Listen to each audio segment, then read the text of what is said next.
এক সাহাবী এসে বলল, ইয়া রাসূলুল্লাহ আ'তিনি শাইআন, আপনি আমাকে কিছু দান করেন, আমার কিছুই নাই। বিষ্ণু বললেন, তোমার কিছু নাই? সাহাবী বললেন, ইয়া রাসূলুল্লাহ ঘরে আমার শুধু দুইটি জিনিস আছে। কয়টা? চিল্লায় বলেন, কয়টা? এক হচ্ছে একটা জামা, দুই হচ্ছে পানি খাওয়ার একটা জগ। বিষ্ণু বললেন, এই দুইটাই নিয়ে আসো। বিশ্বনবীর কথা শুনে ওই সাহাবী ঘর থেকে জামা নিয়ে আসলেন, পানি খাওয়ার জগ নিয়ে আসলেন। বিশ্বনবী সাল্লাল্লাহু আলাইহি ওয়াসাল্লাম ওনার মুবারক হাত দিয়ে এক হাতে জামা ধরে আরেক হাতে পানির জগটা ধরে সাহাবীদের দিকে উদ্দেশ্য করে বললেন, মাইয়াশতারি হাদাইন, এই দুইটা জিনিস কেনার মতো কে কে আছে দেখি? কয়েকজন হাত তুললো। বিশ্বনবী বললেন, কত দিয়ে কিনবা?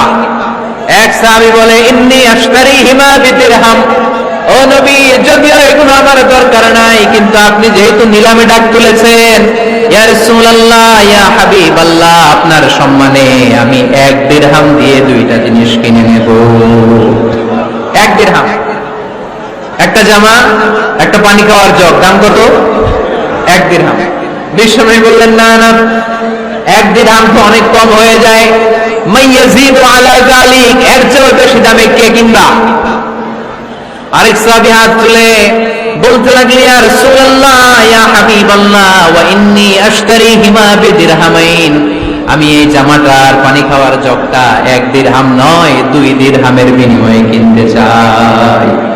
বিষ্ণু সাল্লাল্লাহু আলাইহি ওয়াসাল্লাম ওই সাহাবাকে দিয়ে দিলেন, দিয়ে 2 দিরহাম নিয়ে যে লোকটা ভিক্ষা করতে এসেছিল তার হাতে 2 দিরহাম দিয়ে বললেন, যাও 1 দিরহাম দিয়ে ঘরে খাবার কিনে দিয়ে আসো, আর 1 দিরহাম দিয়ে একটা কুঠার কিনে নিয়ে আসো। শুনতেছেন? কি কিনে নিয়ে আসো? কুঠার দিয়ে কি করে? গাছ কাটে।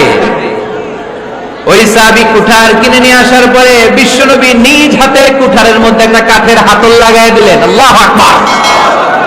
হাতল ছাড়া কুঠার ইউজ করা যাবে?